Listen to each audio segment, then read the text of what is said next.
بسم اللہ الرحمن الرحیم۔ السلام علیکم۔ آپ دیکھ رہے ہیں یوٹیوب چینل گریٹ سر۔ ارسلان ارشد میرا نام ہے اور بیسکس آف اکاؤنٹنگ کا چیپٹر نمبر 1 لے کر آیا ہوں۔ لے کر چلتا ہوں آپ کو بک کی طرف اور آپ کو آپ کی بک دکھاتا ہوں۔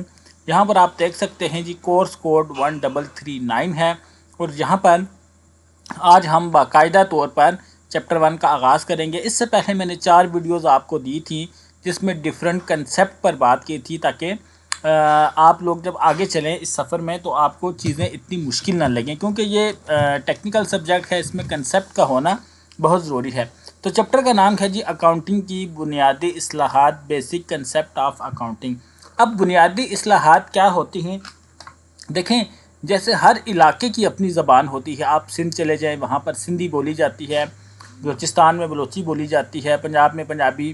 اس طریقے سے ہر جو پروفیشن ہوتا ہے اس کی ایک اپنی لینگویج ہوتی ہے، اس کی اپنی ایک ٹرمنالوجی ہوتی ہے۔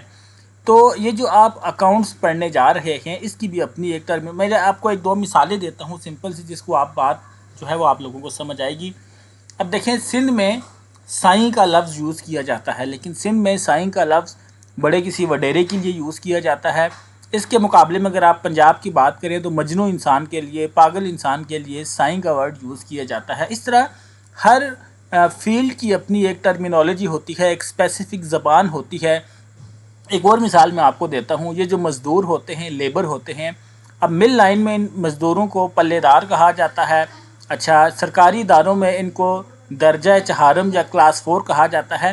تو اس طریقے سے اکاؤنٹس کی بھی ایک اپنی لینگویج ہے جس کے بارے میں آپ کو بنیادی طور پر پتہ ہونا چاہیے، ورنہ آپ کو باتیں سمجھ نہیں آئیں گی۔ تو آغاز کرتے ہیں جی، بسم اللہ الرحمن الرحیم۔ علم کھاتہ نویسی یعنی کہ بک کیپنگ۔ کھاتہ نویسی بک کیپنگ ایک ایسا فن یا ہنر ہے جس کے ذریعے تمام کاروباری مشاغل کا جنہیں زر کی نسبت سے ظاہر کیا جاتا ہے۔ زر کا مطلب ہے جی پیسہ، جن میں پیسہ انوالو ہو، ٹھیک ہے جی۔ مختلف اکاؤنٹس میں باقاعدہ اندراج ہوتا ہے۔ دوسرے الفاظ میں کھاتہ نویسی بک کیپنگ سے مراد تمام کاروباری معاملات اور لین دین کا وہ باقاعدہ تحریری اندراج ہے جس سے تجارتی، صنعتی اور کاروباری ادارے بوقت ضرورت اپنے کاروبار میں صحیح طور پر یہ نتیجہ اخذ کرتے ہیں کہ آیا ان کے کاروبار میں منافع بخش طریقے سے چل رہا ہے یا ان کو نقصان کرنا پڑ رہا ہے۔ جی بالکل، جب تک آپ اگر آپ کا گروسری سٹور ہے، کریانہ سٹور ہے، اگر آپ لکھیں گے نہیں نا تو آپ کو پتہ نہیں چلے گا مہینے کے اینڈ پر کہ آپ کو کتنا پروفٹ ہوا، کتنا لاس ہوا۔ تو یہ چیزیں لکھنے سے ہی، یہ جو لکھنے کی پریکٹس ہے اسی کو بک کیپنگ کہا جاتا ہے کہ آپ باقاعدہ ریکارڈ کو کسی بک میں مینٹین کر کے رکھیں اور باقاعدگی سے لکھیں، ٹھیک ہے۔ اب یہ کیوں امپورٹنٹ ہے، کھاتہ نویسی کیوں امپورٹنٹ ہے، امپورٹنس آف بک کیپنگ؟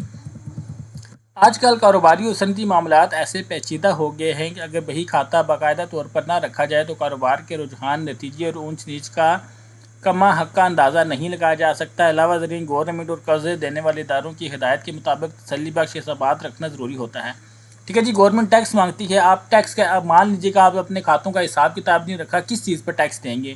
آپ نہیں دیں گے تو وہ تو اپنی مرضی کا ٹیکس بنا کر دے دیں گے، تو پھر آپ کو ان کو بتانا پڑے گا کہ یہ ہمارے کھاتے ہیں، یہ ہمارے اپنا خرچے ہوئے، یہ ہمارا پروفٹ ہے، یہ لاس ہے، اس حساب سے یہ ٹیکس بنتا ہے، ٹھیک ہے۔ اس کے علاوہ اگر آپ کسی بینک میں قرضہ لینے جاتے ہیں تو وہ بھی آپ سے آپ کے کھاتوں کا پوچھیں گے، جی اپنے اکاؤنٹس دکھائیں کہ آپ کی کمپنی کس سٹیٹس میں چل رہی ہے۔ تو اس لیے یہ کھاتے مینٹین کرنا بہت ضروری ہے۔ لہٰذا تمام کاروباری اور صنعتی ادارے اکاؤنٹنٹ رکھتے ہیں تاکہ یہ ضرورت مکمل طور پر پوری ہو سکے۔ اس سے اس علم کی اہمیت کا اندازہ لگایا جا سکتا ہے کہ کھاتہ نویسی کے ماہرین کاروباری، صنعتی اور بڑے بڑے تعلیمی ادارے، سرکاری محکموں وغیرہ میں اچھے مواقعوں پر کام کر رہے ہیں۔ اس علم کے فارغ التحصیل طلباء کو نوکری بآسانی مل سکتی ہے اور بعد از ترقی کے کافی امکانات ہوتے ہیں۔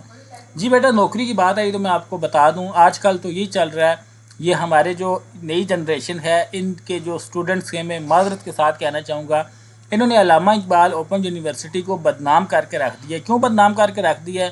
پورا 6 مہینے کتاب کو ہاتھ نہیں لگاتے، لکھی لکھائی اسائنمنٹ بھیج دیتے ہیں، پیپر میں بھی آگے پیچھے سے پاس ہو جاتے ہیں۔ ڈگری لینے کے بعد یہی لوگ پھر ٹی ویوں پر آ کر انٹرویو دے رہے ہوتے ہیں، جی ہم نے ایف اے کیا ہوا ہے، ایم اے کیا ہوا ہے، ہمیں نوکری نہیں مل رہی۔ تو میرے بچوں، تمہارے اندر قابلیت ہی نہیں ہے، اس لیے تمہیں نوکری نہیں مل رہی، ٹھیک ہے۔ اگر آپ آج بھی یہ چل رہا ہے، مجھے نہیں لگتا کہ میرے جو میں لیکچر ریکارڈ کروا رہا ہوں اس کو 200-400 بھی لوگ دیکھ لیں تو بڑی بات ہے۔ کیوں؟ ہر بندہ شارٹ کٹ کے چکر میں، ہر بندہ کہتا ہے جی سوالوں کے جواب مل جائیں، باڑ میں جائے، کون پاگل ہے. یہ دیکھیں 731 پیج بن رہے ہیں، آپ پڑھیں یا نہ پڑھیں، لیکن میں نے تو یہ ذمہ داری لے لی کہ میں آپ کو پڑھاؤں گا. اس لیے میں ابھی ویڈیو کے شروع میں جو بچہ یہاں تک میری بات سن رہا ہے وہ غور سے سن لے. بیٹا اگر آپ اس چکر میں پڑے رہے کہ بس میں سوالوں کے جواب لگاؤں اور میں پاس ہو جاؤں تو ڈگری پیس آف پیپر آپ کو مل جائے گا، لیکن میری ایک بات یاد رکھیے گا، ساری زندگی ذلیل و رسوا ہوں گے، نہ اچھے ادارے میں کام ملے گا، انٹرویو میں فیل ہو جائیں گے، اس زندگی سے ڈسارٹ ہو جائیں گے. تو میرا آپ کو مشورہ ہے کہ اگر اللہ نے آپ کو یہ موقع دیا ہے علم حاصل کرنے کا تو اس کو پوری محنت کے ساتھ، پوری لگن کے ساتھ حاصل کریں. یہ جو کتابیں علامہ اقبال نے آپ کو بھیجی ہیں، اگر آپ انہی کو صحیح دل سے پڑھ لیں گے تو میں آپ کو گارنٹی دیتا ہوں کہ آپ جب آئی کام کی ڈگری لیں گے تو آپ کے اندر آئی کام والا نالج ہوگا اور آپ کسی بھی جگہ نوکری کے لیے جائیں گے تو آپ کو نوکری مل جائے گی. ادروائز اسائنمنٹس کے جواب اگر آپ نے کہیں سے چھاپ کے لکھے تو پھر اس چیز کی وہ جو آپ سے پہلے رول رہے آپ بھی اسی لسٹ میں، رولنے والے لسٹ میں آ جائیں گے. میری بات کا برا نہ منائیے گا.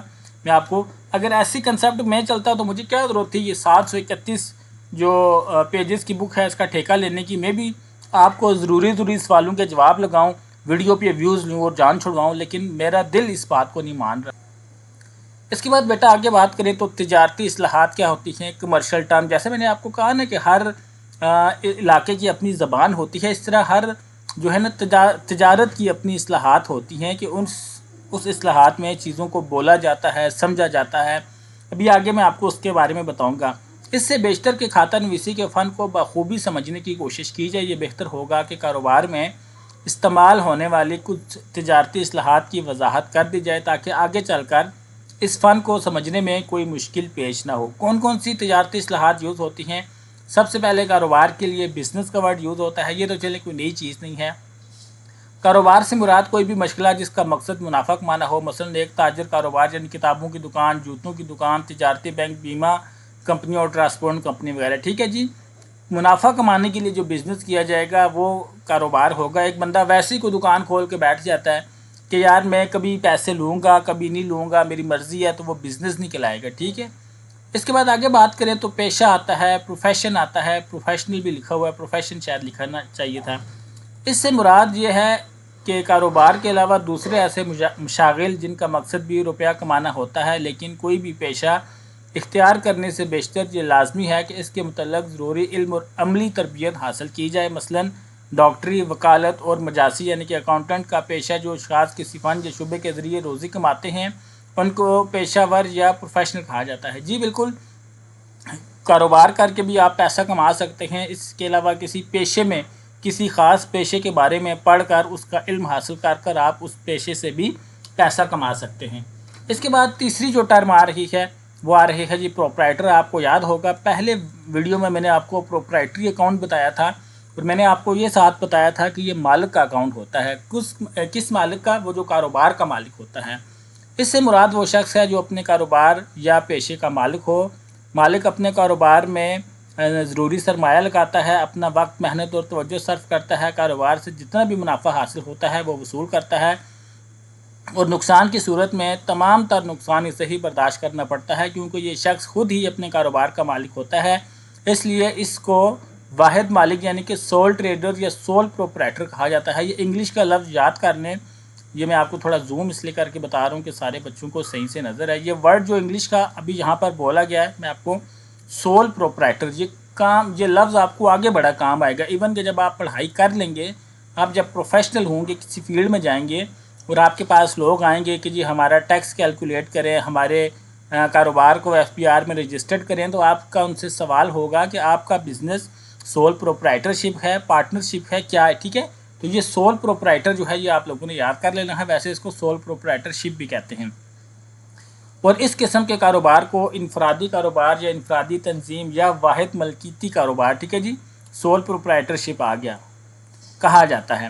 اس کے بعد جی اگلی ہیڈنگ ہے شراکت کی. اگر کسی کاروبار کو دو یا دو سے زائد اشخاص مل کر چلا رہے ہوں تو ایسے کاروبار کو شراکتی کاروبار یا شراکت پارٹنرشپ کہتے ہیں. ہر مالک کو حصے دار کہتے ہیں اور مجموعی طور پر کاروبار کے اس ادارے کو فرم کہا جاتا ہے. ٹھیک ہے جی. پارٹنرشپ بزنس وہ ہوگا جس میں دو یا دو سے زیادہ لوگ مل کر کسی کاروبار کو منافع کمانے کی غرض سے شروع کرتے ہیں. ہر جو پارٹنر ہوگا اس کو حصے دار کہا جاتا ہے اور کاروبار کو فرم کہا جائے گا۔ اس کے بعد جی سرمایہ کیا ہوتا ہے؟ اب دیکھیں بچوں، وہ جو ساری باتیں میں نے پہلے لیکچر میں آپ لوگوں سے کی وہ آپ کی کتاب میں آ رہی ہیں۔ مالک جو پیسے کا حصہ، مخصوص حصہ کاروبار چلانے کے لیے لگاتا ہے، اس مخصوص حصے کو سرمایہ کہا جاتا ہے۔ ہر کاروبار کے لیے روپے کی ضرورت ہوتی ہے جو مالک مہیا کرتے ہیں، لیکن کیش کے علاوہ اگر اشیاء کو بھی کوئی تاجر اپنے کاروبار میں نفع کمانے کی غرض سے لگاتا ہے تو اسے سرمایہ کہتے ہیں۔ مثلاً اسلم نے 50,000 روپے سے کاروبار شروع کیا، 50,000 روپے کی یہ رقم اس کا کاروبار کا سرمایہ کہلائے گی۔ یا 10 بوری گندم یا چاول سے کاروبار شروع کیا تو یہ بھی جی بالکل ایسی چیزیں جو پیسوں کے علاوہ بھی آپ کو کاروبار چلانے میں ہیلپ دیں، وہ بھی آپ کا سرمایہ ہوگا۔ اس کے بعد آگے بات کریں تو جی لین دین، سودا یا معاملات، جسے انگلش میں ٹرانزیکشن کہیں گے۔ آپ اکثر جاتے ہیں، آپ کا بینک اکاؤنٹ ہے تو آپ کہتے ہیں جی ہماری بینک سٹیٹمنٹ دے دیں، تو بینک سٹیٹمنٹ میں آپ ٹرانزیکشن دیکھ رہے ہوتے ہیں کہ کتنی پیسے آپ کے اکاؤنٹ میں آئے، کتنے آپ کے اکاؤنٹ سے پیسے گئے۔ اسی طرح کاروبار بھی اپنا ایک رجسٹرڈ ایک سافٹ ویئر مینٹین کرتا ہے جس میں وہ ٹرانزیکشنز دے رہا ہوتا ہے کہ کتنی سیلز ہوئیں، کتنی ہم نے خریداری کی۔ تو دو افراد یا تنظیموں جماعتوں کے درمیان جب بھی طے شدہ کاروباری سودے کو لین دین کو ٹرانزیکشن کہا جاتا ہے۔ مثلاً اشیاء کی خرید و فروخت و رقم کی وصولی و ادائیگی، سرمایہ لگانا، ملازمین کو تنخواہیں دینا وغیرہ، ٹھیک ہے۔ ٹرانزیکشن کی ایک سیدھی جو ہے مثال میں آپ کو اپنے روزمرہ گھر سے دیتا ہوں۔ تنخواہ آتی ہے تو اس کے بعد آپ لوگ ٹرانزیکشنز کرتے ہیں۔ کیسے کرتے ہیں؟ گھر میں سیلری آنے کے بعد ٹرانزیکشنز ایسے ہوتی ہیں کہ پہلی ٹرانزیکشن یہ ہوتی ہے کہ یار کریانے والے کے اتنے پیسے دینے جائیں، یہ 10,000 روپیہ اس کو دے دیں، یہ ایک ٹرانزیکشن ہوگی۔ دوسری ٹرانزیکشن ہوتی ہے جی بجلی کا بل جمع کروا دیں۔ تیسری ٹرانزیکشن ہوتی ہے جی گیس کا بل جمع کروا دیں، بچوں کی فیس دے دیں۔ تو یہ ساری چیزیں ٹرانزیکشن ہوتی ہیں۔ اس کے بعد آگے چلیں تو آگے ہمارے پاس ایک لفظ آتا ہے برداشتگی، یعنی کہ ڈرائنگ۔ اب یہ بھی میں نے آپ کو لیکچر کے شروع میں بتایا تھا، جب کوئی مالک اپنے کاروبار سے پیسہ نکال کر اپنے ذاتی استعمال میں لگا دیتا ہے تو اس کو ڈرائنگ کہا جاتا ہے۔ کتاب اس بارے میں کیا کہہ رہی ہے میں آپ کو بتاتا ہوں۔ جب کوئی تاجر بوقت ضرورت اپنی ذاتی استعمال کے لیے کاروبار میں لگائی گئی رقم کا کچھ حصہ یا اشیاء میں سے کچھ اشیاء نکلوائے تو نکالی گئی یہ اشیاء کی مالیت اس کی ڈرائنگز کہلاتی ہیں۔ گویا کہ ڈرائنگ دونوں صورتوں میں ممکن ہے۔ مثلاً ایک ٹھیک ہے پیسہ بھی لے سکتا ہے، اپنے کاروبار سے کوئی چیز بھی لے سکتا ہے۔ مثلاً ایک شخص کی کپڑے کی دکان ہے، وہ اپنی دکان سے 500 روپے کا کپڑا اپنے یا اپنے گھر والوں کے لیے لباس کے لیے لیتا ہے، تو یہ 500 روپے ذاتی کیش استعمال کے لیے لیتا ہے، تو دونوں صورتوں میں یہ کیا ہوگی؟ ڈرائنگ ہوگی۔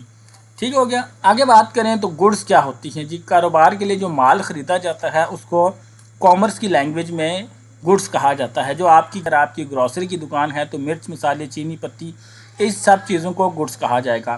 جو چیزیں کاروبار میں اس مقصد کے لیے خریدی جائیں کہ ان کو ایسی صورت یا ان میں کچھ تبدیلی لانے کے بعد نفع کمانے کی غرض سے دوبارہ فروخت کرنا مقصود ہو تو ان چیزوں کو اشیاء کاروبار گڈز کہتے ہیں۔ مثلاً ایک کتاب فروش کی خرید کردہ کتابیں، یہ شخص جس حالت میں کتابیں خریدتا ہے اسی حالت میں فروخت کر دیتا ہے۔ سمجھ آ گئی جی؟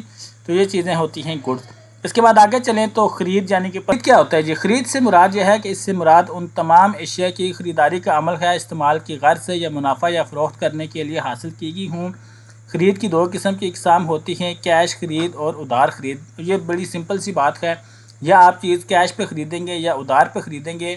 جب خرید کردہ اشیاء کی قیمت ان کی خریداری کے وقت ہی ادا کر دی جاتی ہے تو اسے کیش خرید کہا جاتا ہے۔ اگر کوئی چیز آپ نے پہلے لے لی اس کی ادائیگی کے بعد بات کریں تو فروخت یا فروختگی کیا ہوتا ہے؟ کسی بھی چیز کو بیچنا، یہ فروخت یا فروختگی یا سیلز کہلاتا ہے۔ اشیاء کے بیچنے کو فروخت کہتے ہیں۔ فروخت کی بھی دو اقسام ہوتی ہیں، یعنی کیش سیلز اور کریڈٹ یعنی کہ ادھار سیلز۔ اگر اشیاء کی قیمتیں فروختگی کے وقت ہی وصول کر دی جائے تو اسے کیش سیلز کہتے ہیں۔ اگر اشیاء کی قیمت فروختگی کے وقت وصول نہ کی جائے بلکہ وصولی قیمت کے لیے مستقبل میں کوئی تاریخ خریدار سے طے کر لی جائے تو اسے کریڈٹ سیلز کہا جائے گا۔ ٹھیک ہے جی؟ اس کے بعد جی پرچیز، ریٹرن، واپسی یا خرید، یہ کیا ہوتا ہے؟ یہ ہوتا ہے جی خرید کردہ اشیاء میں سے کچھ اشیاء فروخت کار کو واپس کر دی جاتی ہیں، انہیں واپسی خرید کا کہتے ہیں۔ خرید کردہ اشیاء مندرجہ ذیل صورتوں میں فروخت کار کو واپس کی جا سکتی ہیں۔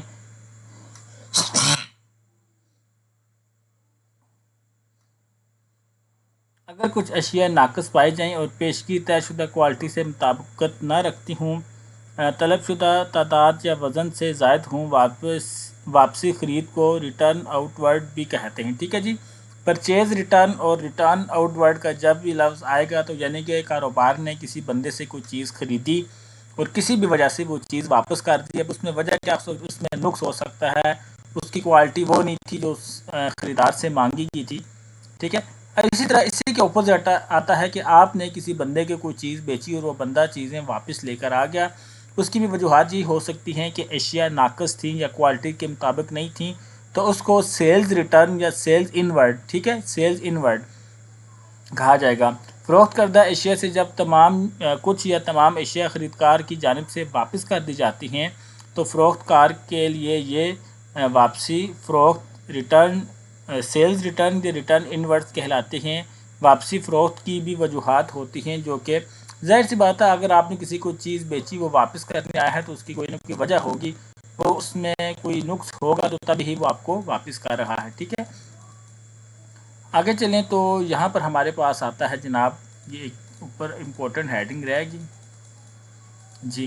آگے آتا ہے جی دیندار, مقروض یا قرض دار وہ لوگ جنہوں نے آپ سے مراد آپ کے کاروبار کے پیسے دینے ہیں, کاروبار سے انہوں نے کوئی قرضہ یا چیزیں ادھار لے کر رکھی ہوئی ہیں, ان کو انگلش زبان میں ڈیٹر کہا جائے گا. ٹھیک ہے جی. ڈیٹر سے مراد وہ لوگ جنہوں نے آپ کے بزنس کے پیسے دینے. اس سے مراد وہ شخص ہے جس نے کسی دوسرے شخص سے کچھ اشیاء یا رقم ادھار لے رکھی ہو. ایسا شخص اس وقت تک مقروض دیندار کہلائے گا جب تک ادھار خرید کردہ اشیاء کی قیمت یا ادھار لی ہوئی رقم واپس نہیں کر دیتا.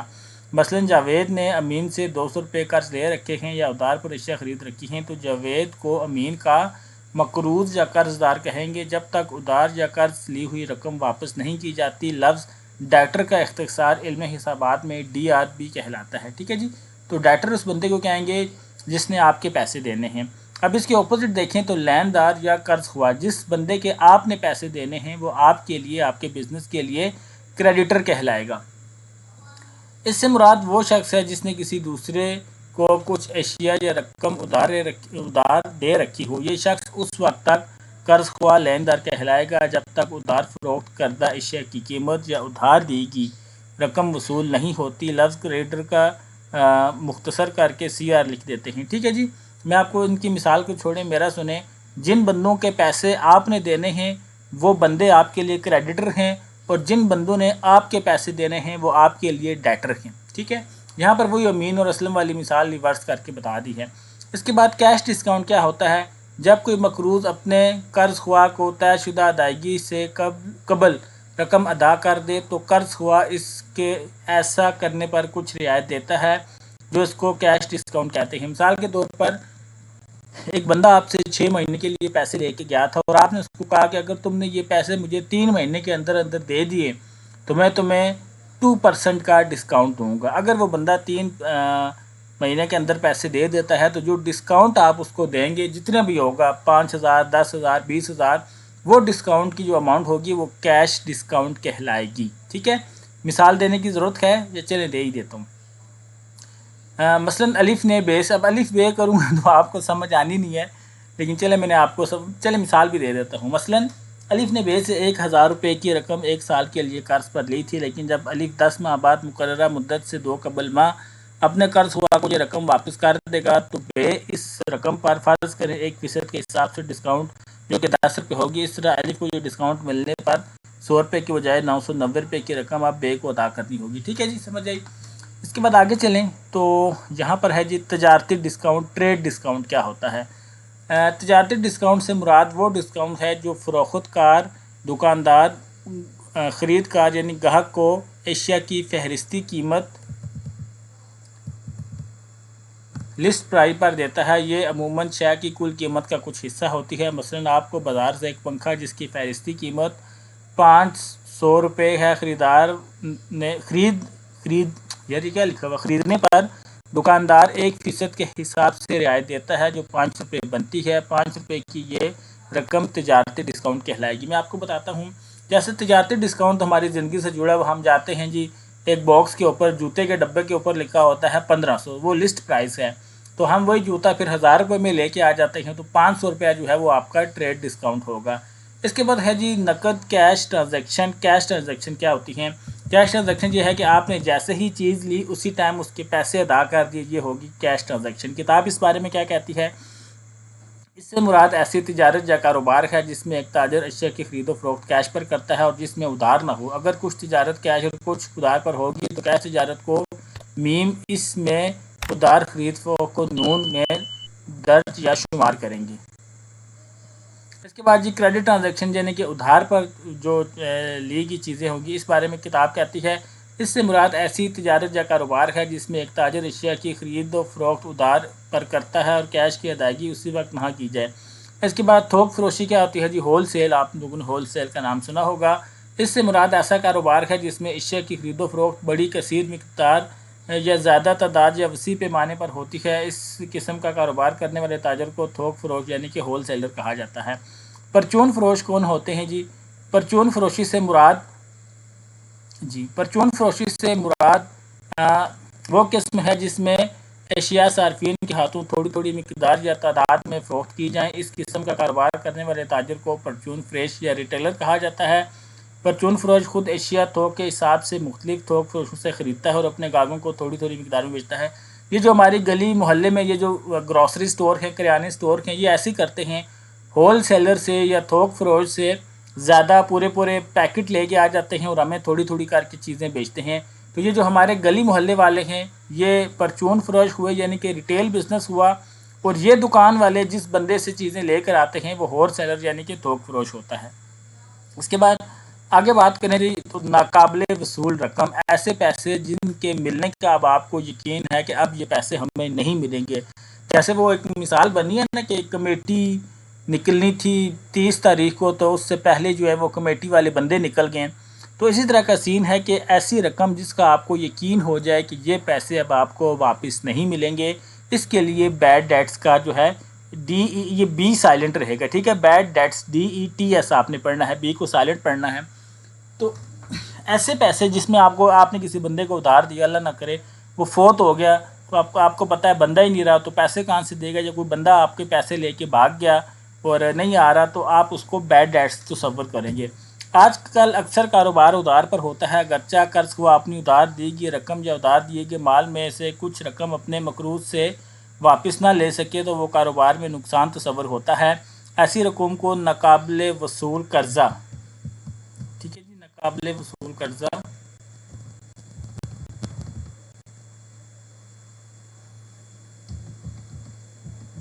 بول میں رہا ہوں اور سو میرا کمپیوٹر کہتے ہیں، ٹھیک ہے؟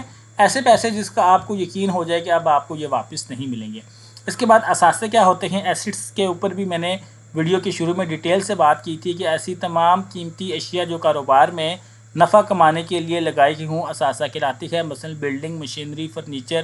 میں نے آپ کو بتایا تھی کہ ہر وہ چیز جس کی لائف 1 سال سے زیادہ ہوگی، کاروبار میں پیسہ کمانے کے لیے مدد کرے گی، وہ ایسٹس کہلائے گی۔ اس کے بعد واجبات کیا ہوتے ہیں؟ لائبلٹیز کو بھی ہم شروع میں ڈیٹیل میں ڈسکس کر چکے ہیں، اگر آپ نے نہیں دیکھا تو وہ پہلا چیپٹر لازمی دیکھیں، آپ کے بڑے کام آئے گا۔ واجبات سے مراد ایسی تمام رقوم ہیں جو کاروبار کے ذمہ واجب الادا ہوں، مالک نے جو سرمایہ لگایا ہوتا ہے کاروبار کے نقطۂ نظر سے، اسے بھی واجبات میں شامل کیا جاتا ہے، ٹھیک ہے جی؟ جو کیپٹل بزنس میں لگا ہوا ہے وہ بھی لائبلٹی ہوتی ہے۔ آگے بات کریں تو کل فروخت یا کل فروختگی، ٹرن اوور یا آؤٹ پٹ، اس سے مراد وہ تمام سیلز ہیں جو ایک مخصوص عرصے میں کی گئی ہوں، چاہے وہ کیش سیلز ہوں یا ادھار ہوں۔ دوسرے الفاظ میں اگر کسی مخصوص عرصے کی کیش اور کریڈٹ سیلز فروخت کو جمع کر لیا جائے تو وہ ٹوٹل سیلز کہلائے گی۔ مثلا 3 ماہ کے دوران 2,000 روپے مالیت کی اشیاء کیش اور 4,000 روپے کی مالیت کی اشیاء کریڈٹ سیل ہوئیں، تو اس کا مطلب ہوگا کہ 3 ماہ کی ٹوٹل سیل 6,000 ہے۔ ہم 1 ماہ کی کر لیتے ہیں، 1 مہینے کے اندر جو گروسری سٹور والے ہوتے ہیں وہ ٹوٹل اپنا جو ان کا جو سیلز ہوئی ہے، جو انہوں نے کیش پہ بیچا یا ادھار پہ بیچا، وہ جو ٹوٹل ہے کیش اور ادھار ملا کے، اس کو ہم ٹرن اوور یا آؤٹ پٹ کہیں گے 1 مہینے کا، ٹھیک ہے جی؟ اس کے بعد آگے چلیں تو آگے ہمارے پاس ہے جی واؤچر یعنی کہ وثیقہ۔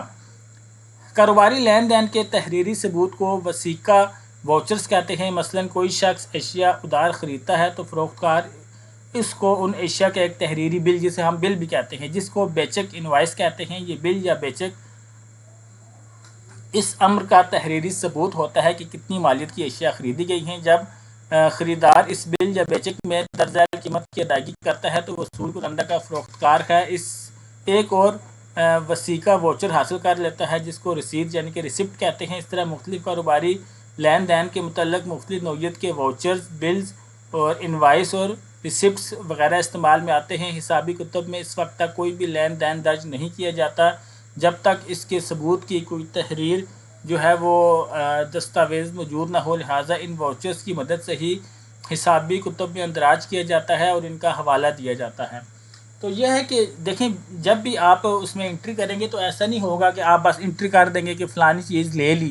جو بھی آپ انٹری کریں گے آپ کے پاس اس انٹری کا ایک واؤچر ہونا چاہیے، ایک رسید ہونی چاہیے۔ رسید کے بغیر کوئی بھی انٹری جو ہے وہ صحیح نہیں مانی جائے گی، ٹھیک ہے جی۔ تو اس کے بعد آگے چلیں تو اکاؤنٹ کیا ہوتا ہے؟ کسی ایک شخص یا کسی ایک شخص سے متعلق تمام لین دین کو یکجا کرنے کے بعد تحریری طور پر محفوظ کر لینا اور اس کا عنوان اس شخص یا شے کی نسبت سے رکھ دینا اکاؤنٹ کہلاتا ہے۔ مثالیں درج ذیل لکھیں، جیسے نہیں ہم کہتے ہیں جی فلانے کا کھاتہ آپ اگر کسی گروسری سٹور سے ادھار لے رہے ہیں تو مہینے بعد آپ جا کے کہتے ہیں جی میرا فلانا نام ہے، میرا کھاتہ کسی خاص بندے کا رجسٹر پر جب نام انٹر ہوتا ہے، اس طرح سافٹ ویئر میں بھی انٹر ہوتے ہیں، اس کو لیجر بھی کہا جاتے ہیں، ٹھیک ہے۔ جیسے کہ اکرم کا اکاؤنٹ ہو گیا، پرچیز کا آپ نے اکرم کو جتنی بھی چیزیں آپ نے بیچی اس کا کھاتہ الگ ہوگا، مہینے کے اندر جتنی خریداری آپ نے کی اس کا کھاتہ الگ ہوگا، جتنی بیچی آپ نے اس کا کھاتہ الگ ہوگا، ٹھیک ہے جی۔ اس طریقے سے جتنی بھی چیزیں کاروبار کے لیے کاروبار میں ان ہوئیں یا کاروبار سے آؤٹ ہوئیں ان کی الگ انٹری ہوگی، اس کو ہم کھاتہ کہیں گے، ٹھیک ہے۔ اور اکاؤنٹ کا جو لفظ ہے اس کو مختصر کر کے A/C بھی لکھا جاتا ہے۔ میں نے ویڈیو کے شروع میں جب انٹری کی تھی تو آپ نے دیکھا ہوگا A/C کا رہا تھا، تو یہ جو اکاؤنٹ کا لفظ ہے اس کو مختصر میں ایسے لکھتے ہیں۔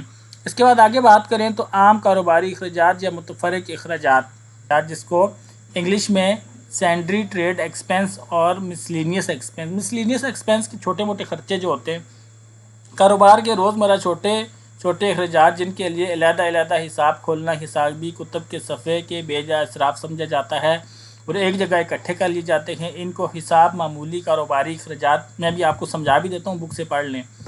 مسلینیس ایکسپنس ٹریڈ ایکسپنس کا نام دیا جاتا ہے۔